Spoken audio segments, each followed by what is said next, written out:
بسم اللہ الرحمن الرحیم۔ السلام علیکم ورحمۃ اللہ وبرکاتہ۔ نصاب زکوٰۃ۔ زکوٰۃ کس پر فرض ہے؟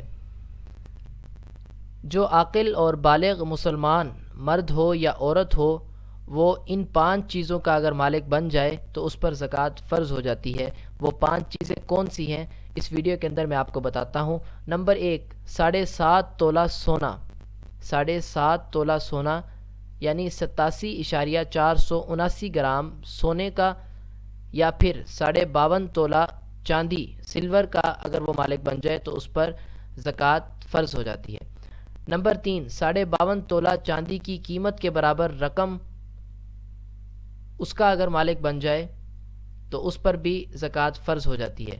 اپریل 2021 کے ریٹ کے مطابق تقریباً 80,000 روپے کا اگر وہ مالک بن جائے تو اس پر زکوٰۃ فرض ہو جاتی ہے۔ نمبر 4، 52.5 تولہ چاندی کی قیمت کے برابر مال تجارت کا مالک بن جائے تب بھی زکوٰۃ فرض ہو جاتی ہے، اور مال تجارت سے مراد وہ چیز جسے آگے فروخت کی نیت سے خریدا ہو اور یہ نیت ابھی تک باقی ہو۔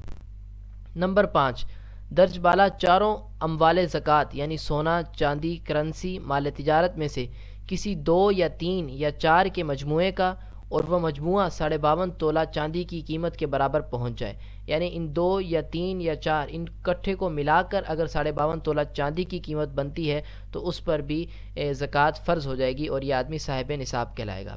تو ایسا شخص صاحب نصاب کہلائے گا، اور جس قمری تاریخ کو وہ صاحب نصاب بنا وہ تاریخ اس شخص کے زکوٰۃ کے حساب کی تاریخ کے طور پر طے ہو جائے گی، اور اگلے قمری سال کی اسی تاریخ پر اگر یہ صاحب نصاب رہا تو اس پر اموال زکوٰۃ کا 2.5% نکالنا فرض ہوگا۔